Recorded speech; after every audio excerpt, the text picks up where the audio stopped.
Gold just crashed 21%. Your portfolio went red. Your silver lost 41%. Financial media declared the bull market dead. Retail investors panic sold at the exact bottom. And while all of that was happening, while everyone was running for the exits, JPMorgan quietly did something that makes absolutely no sense.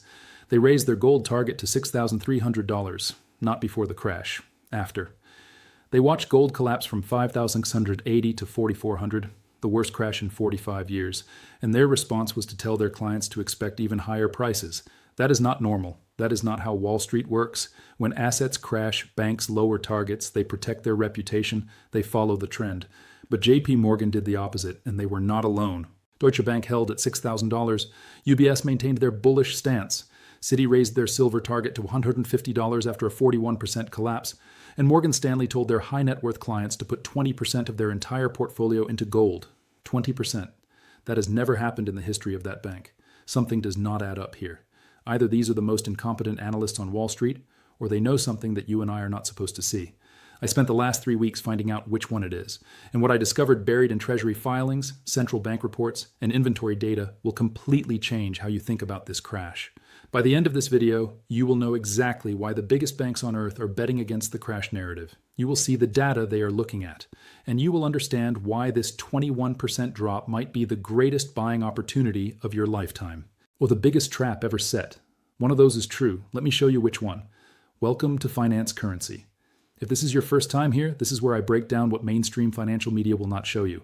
Real data, real sources. No hype, no fear, just the numbers that actually matter for your money. If this analysis helps you see clearly, subscribe and hit the notification bell. It is free, and it helps the algorithm show this video to people who actually want to understand what is happening in the financial system. Now, before I show you what JP Morgan knows, I need to show you what happened on January 31st, because unless you understand the mechanics of this crash, you will not understand why the banks are so calm about it. Gold did not crash because of fundamentals. Gold crashed because of leverage. Here is what I mean. The COMEX futures market allows traders to control massive positions with tiny amounts of capital. For every dollar of actual gold, there are hundreds of dollars in paper claims. When the CME, which runs COMEX, suddenly raised margin requirements, every leveraged trader had to either add cash or sell positions. Most could not add cash, so they sold. And when everyone sells at the same time in a market with thin liquidity, prices do not fall gradually. They collapse. Kevin Walsh margin hikes hit at the exact moment Shanghai was squeezing physical supply. 2 pressure points at once. It was not random, it was coordinated. And retail traders who do not have access to this information in real time got crushed. The paper price crashed 21%. But here's what did not change. Central bank demand did not change by a single ounce. China kept buying, India kept buying, the deficits did not close, the supply constraints did not ease.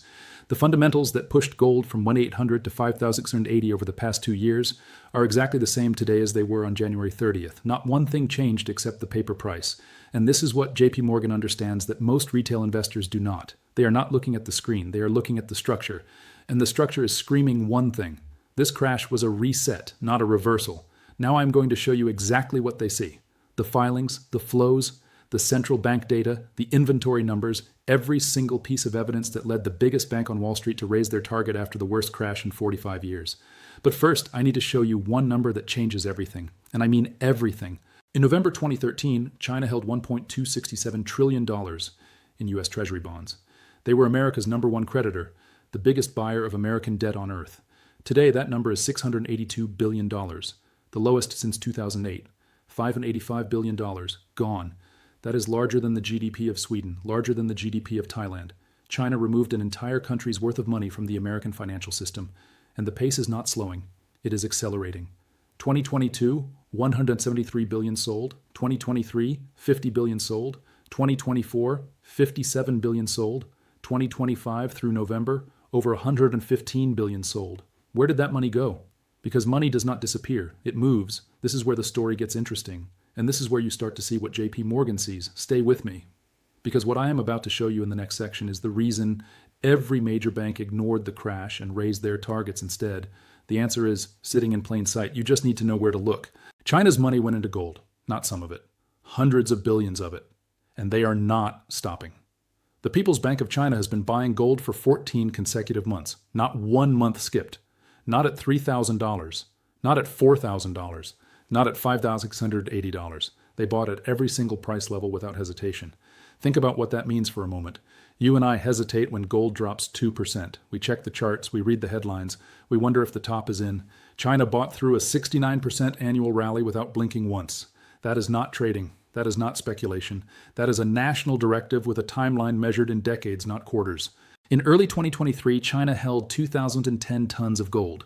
Today, over 2,360 tons. Total value exceeding $319 billion. And those are just the official numbers. Multiple analysts believe China's actual holdings are significantly higher because they route purchases through state-owned banks that do not report to the IMF. But here is the number that jpmorgan is actually looking at, and this is why they raised their target. China's gold reserves are just 8.5% of their total foreign exchange reserves. Now compare that to Western nations. The United States holds 66% of its reserves in gold. Germany holds 68%. France holds 65%. Italy holds 64%. Even Russia, which only started seriously buying after the 2014 sanctions, is now at 30%. China is at 8.5%. Do you see what that means? If China wants to reach even Russia's level of 30%, they need somewhere between 5,000 and 7,000 more tons of gold. At today's prices, that is $700 billion to $1 trillion in purchases that have not happened yet. Think of it like a marathon. China has run 1 mile, the finish line is 26 miles away. Every ounce they buy from here pushes the price higher, and they have 25 miles left to run. This is not speculation. This is arithmetic. And it is not just China. Before 2022, central banks worldwide bought 400 to 500 tons of gold per year. That was the normal baseline for decades. Since 2022, they have bought over 1,000 tons every single year, 4 straight years at double the historical average. In 2025, total gold demand hit 4,974 tons, the highest ever recorded, more than during World War I, more than during World War II. The most gold ever demanded in a single year in human history. jpmorgan forecasts 735 tons of central bank buying in 2026 alone. Goldman Sachs projects 60 tons per month. That is triple the pre-2022 average. So when someone on financial television tells you the gold bull market ended last Friday, ask them one simple question. Which central bank stopped buying? Name one. They cannot. Now here's where it gets even more interesting. Because central bank buying is just the demand side. The supply side is even more broken. The silver market has been in deficit for 5 consecutive years, 2021 through 2025. The cumulative shortfall is 820 million ounces. That is roughly an entire year of global mine production. Gone. Not sitting in a vault somewhere. Embedded permanently into solar panels in Germany. Soldered into circuit boards across Asia. Inside electric vehicles driving around Shanghai and Oslo. That silver is consumed. It does not come back. And here is the problem with silver supply. Most silver comes as a byproduct of copper, zinc, and lead mining. You cannot just open a silver mine when prices rise. From discovery to production takes 10 to 15 years. The supply curve is glacially slow. The demand curve from solar, EVs, and AI chips is exponential. Those two lines are racing in opposite directions. 2026 is expected to be the 6th consecutive deficit year, no relief in sight. But the inventory data is where it gets truly alarming. This is the number that should keep you up at night. COMEX registered silver inventories have dropped 70% since 2020. London LBMA vaults are down 40%. Shanghai is at decade lows. The vaults are draining on 3 continents simultaneously. And here is the number jpmorgan is watching very carefully. On COMEX right now, there are 356 paper claims for every single physical ounce of silver in their registered vaults. 356 to 1. Think of it like a game of musical chairs. 356 players. 1 chair. If even 3% of those paper holders demand actual delivery, the math breaks. The system cannot deliver what it has promised. This is exactly why silver crashed harder than gold. The paper market is tiny and thin. When margin calls hit, there is no liquidity. Prices collapse mechanically. But the physical reality has not changed. 5 years of deficits. 820 million ounce shortfall. Export controls on 60% of global supply. Vaults draining on every continent. 356 to 1 leverage. Not one of those numbers moved on January 31st. So when jpmorgan looks at this crash, they do not see a bubble popping. They see a leverage washout in a market with unprecedented physical demand and constrained supply. They see opportunity. But there is more, because what I have shown you so far is just the surface. What I am about to show you is the part of this story that almost nobody is connecting. Gold and silver are not just commodities anymore. They are weapons in a financial war that is already underway, and the banks know it. Let me show you the system being built right now while everyone is distracted by price charts. China built something called CIPS, Cross-Border Interbank Payment System. It is their version of SWIFT. And this is why it matters to you personally. SWIFT is how almost every international dollar transaction moves. It is also how the United States enforces financial sanctions. When America wanted to punish Russia in 2022, they cut Russian banks from SWIFT and froze over $300 billion of Russian reserves overnight. A sovereign nation's savings, gone, because of a decision made in Washington. Now ask yourself this. If you were China sitting on a $3.2 trillion reserve and you just watched another country lose $300 billion overnight, what would you do? You would build your own system, and that is exactly what they did. In 2021, SIPs processed about $13 trillion. By 2024, $24.5 trillion, nearly doubled in 3 years, 43% growth in the last year alone. By mid-2025, cumulative total crossed $94 trillion, 124 countries connected, 4,900 banks plugged in. While you were watching your portfolio turn red on Friday, 4,900 banks across 124 countries were using a system specifically built to move money without the US dollar. This is why jpmorgan raised their gold target. They understand that the dollar's monopoly is ending, not crashing, ending slowly. And in that transition, every major nation needs hard assets that no government can freeze, sanction, or print. Gold is the only asset that fits that description. But it does not stop there. Because China also built something called mBridge, a digital yuan settlement platform. $55.5 billion processed since 2022. The yuan accounts for 95.3% of volume. And here is where it gets interesting. Look at the partner central banks, Hong Kong, Thailand, United Arab Emirates, and Saudi Arabia. I need you to stop and think about that last name for a second, Saudi Arabia. The country whose 1974 deal with America created the petrodollar system, the agreement that every barrel of oil on earth would be priced in US dollars. That deal has been the backbone of dollar dominance for 50 years. It is the single biggest reason America can run $36 trillion in debt and still have the world buy its bonds. And that country just joined China's digital yuan payment platform.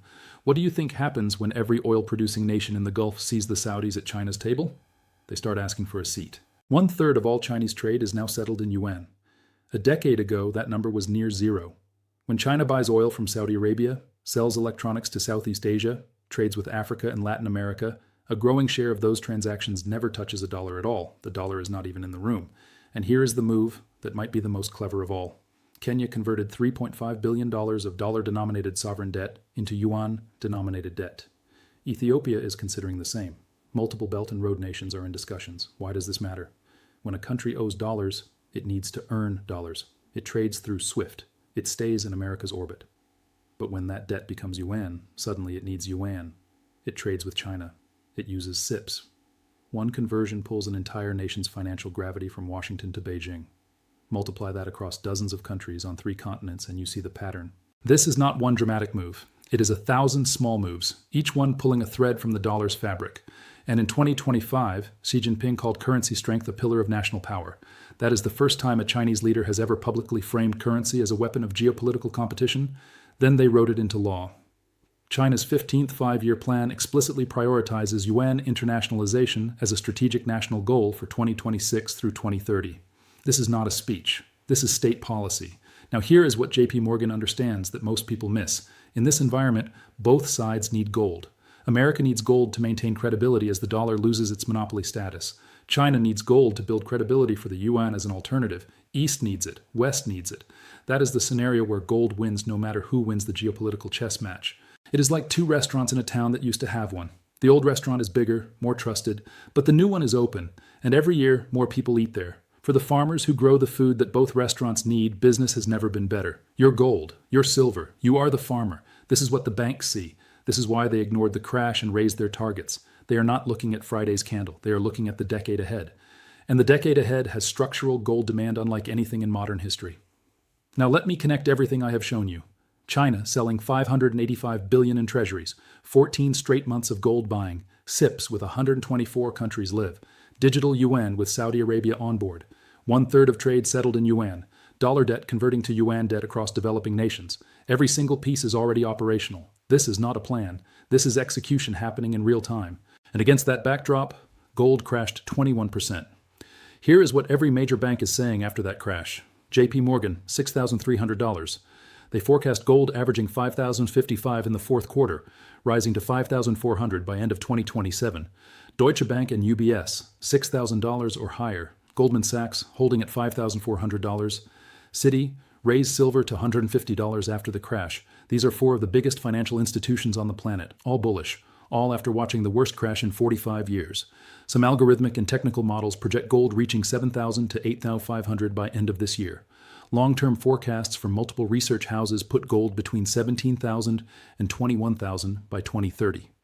Those extreme targets may sound outlandish today, but the direction every single forecast points is the same. Up. On silver, Peter Brandt, a 50-year commodities trading legend who correctly called the 2011 silver top, wrote after this crash, quote, 2026 is not 2011. I believe there is more ahead for silver. End quote.